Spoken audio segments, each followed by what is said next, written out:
many birds have you got? At the moment, 310. Would you call yourself a birder or a bird watcher or a twitcher? I'd say birder. I've only done twitching a couple of times, but it's been successful, so I might start to call myself a twitcher. It's muggy. Temperature, somewhere between air conditioning on, windows up, and windows open, aircon off. When you're in between, it's difficult to get things just right. I've been bird watching at the romantically titled Field of Mars, located on the fringes of Ryde, with an enthusiastic and talented 13-year-old birdwatcher called Max Breckenridge, and I've been birdwatching for about 6 months now, and I'm really enjoying it. Driving when nothing needs doing is such pleasure. As long as I have something to listen to, I'm transported from the need to be somewhere else. I love listening to authentic country music, harmony singers, Polynesian choirs, even my first band, because it reminds me of how much I love playing in that band. I work every day, so I'm a part of the consumer society. But today, the birds have me. I miss starting something. The second time is never as special as the first time. Max and I are both starting out with birds, but he is so passionate, whereas I'm just interested. How does a 13-year-old boy get into bird watching? Well, it's sort of a bit embarrassing, but I sort of get used to it when we go on outings with all the other birdwatchers, which are a lot older than me, but you get used to it. What do you mean embarrassing? Is it embarrassing because your other 13-year-old friends put a bit of shit on you, or? Well, you'd think so, but they're pretty cool about it, so they don't mind. Allowing yourself to wander when operating machinery means you often shun common sense because it gets in the way of daydreaming. But when you're away with the pixies, it's so pleasant, and you often stay longer than you should. You forget things, like failing to wear a seatbelt. So driving a car, listening to Max's expertise. How do you tell the difference? What's the golden whistler of male and female? Yeah, the golden whistler is the male, has like a gold breast and sort of yellowy green wings, and then a white patch under, like a white bib, and then outlined in black. Talking on a mobile with my mother. This morning at 4 o'clock, there was the coel. Yeah, I know. In the tree outside, and then the magpie was further on, doing his warbling, or you call it a different name. Caroling. Yes. Warbling's okay. I call it warbling, and it was... Not wearing a seatbelt. I'm tripling my chances of creating a large stain. One lazy moment and events can turn. 3 lazy moments can be catastrophic. Adrenaline runs through my body like a backwash across a sandbank.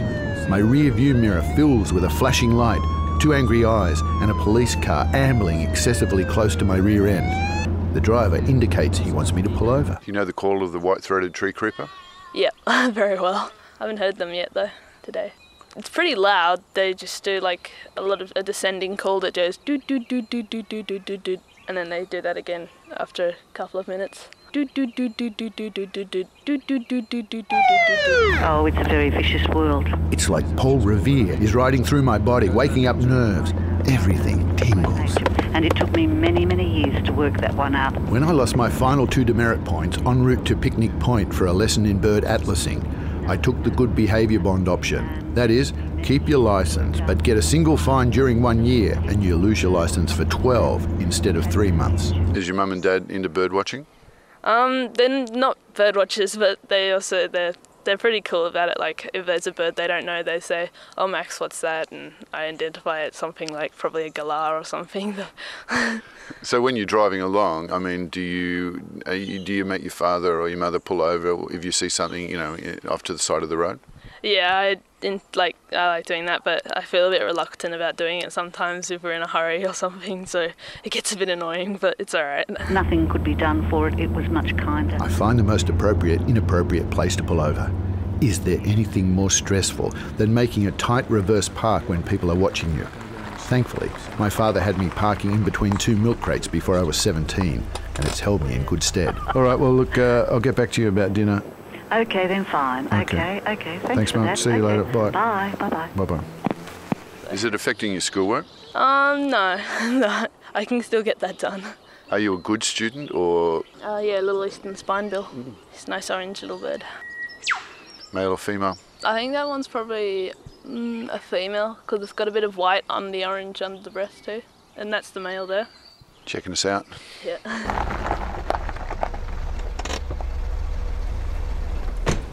I wait while the policeman walks towards me. It takes an eternity. No, longer than that. They don't realise it gives you a chance to concoct a story, get your lies in order.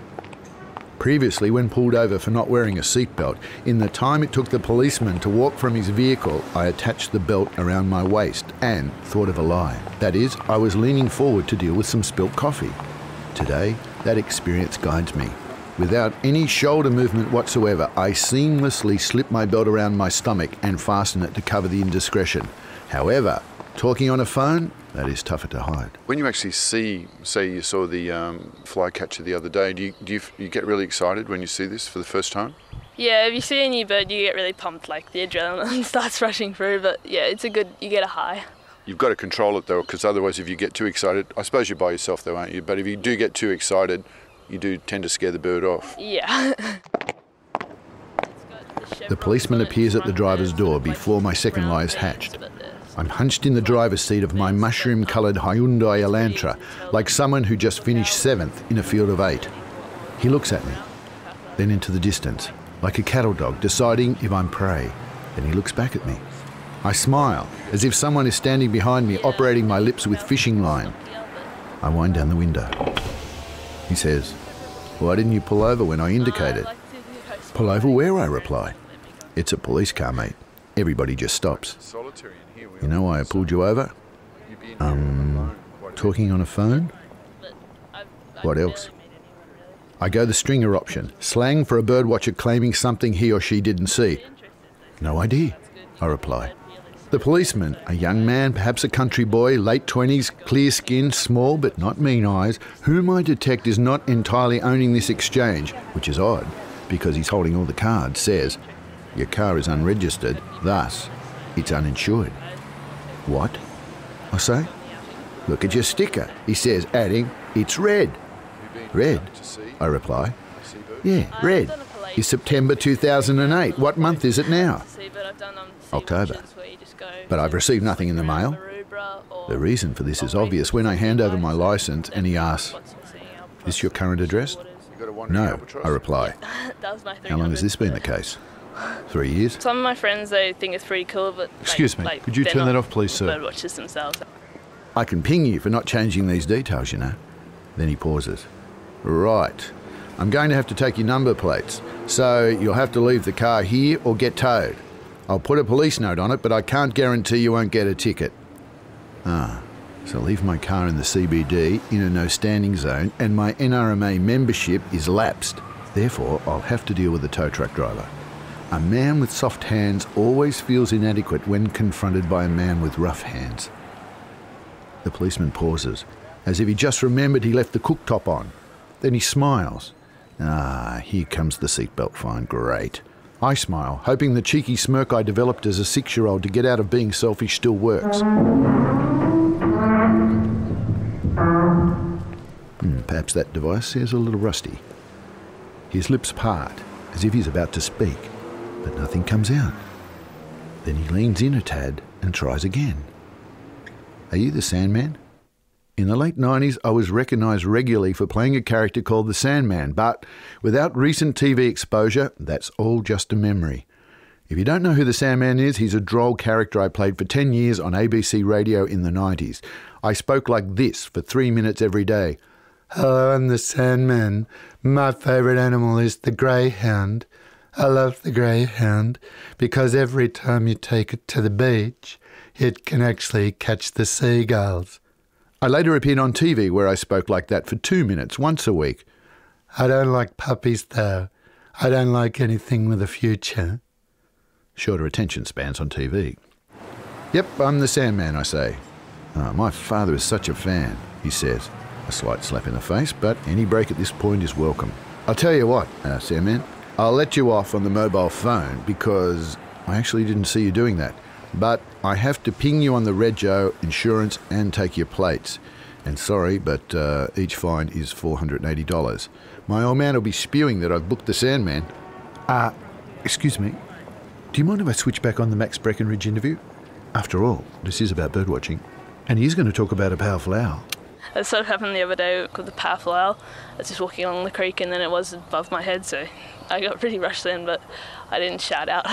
Because you're not, you're not small for your age, but you're not that tall. That powerful owl might have even been eyeing you off. So he could have been, but yeah, it's had pretty massive talons. Meanwhile, the policeman unfolds his Swiss Army knife and removes my number plates. I watch, like a son watching a father change a rego sticker. A big moment in my family, the changing of the rego sticker. While Dad used a razor to remove the old sticker, I soaked the new one in water. Then I handed it to him. He applied it to the windscreen and I sponged it to ensure there were no bubbles.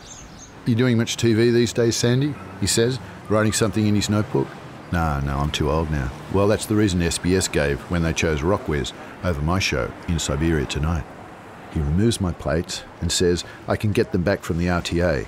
He explains where that is, but I'm not listening. I'm feeling sorry for myself, and unlike Deborah Snow in my 5th grade class, I can't do two things at once, i.e. listen and be self-pitying at the same time. He apologises again for booking me, and we shake hands, and I watch him leave. No, longer than that. As I watch him, I imagine him in an amateur production of The Man from Snowy River at Scone Repertory Company. He'd be good casting. Then I weigh, even though our liaison has just cost me $960 and my plates and my dignity. So here I am in the CBD, 4:30 Thursday, outside a souvlaki place. Ooh, I love souvlaki, but I'm already fat. I'm in a no standing zone. I need a tow truck. Or I could just drive off. What if he doubles back and I'm gone? No one can arrange a tow truck that fast. I could wait a while in case he doubles back, then drive off. But that's irresponsible. When you rub a stain, sometimes you just make it worse. We'll run through our list of today. Well, Corella, first off for me there. I think we got sulphur-crested cockatoo. We heard shining bronze cuckoo, and we heard leaden flycatcher and eastern whipbird. Rainbow lorikeet and noisy miners, kookaburra.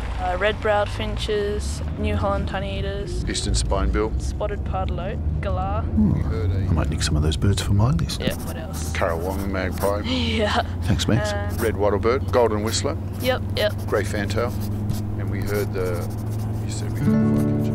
Yeah, we heard. I know a place out by the island where a channel meets a sandbar.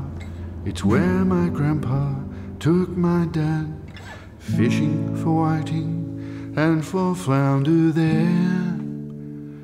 You get up early about sunrise, check the paper for the tide, get all the relics, you get all the oars, you get Mr. Price, 'cause he's a nice guy. And I stop and I stare at things that were there and imagine my dad as a boy.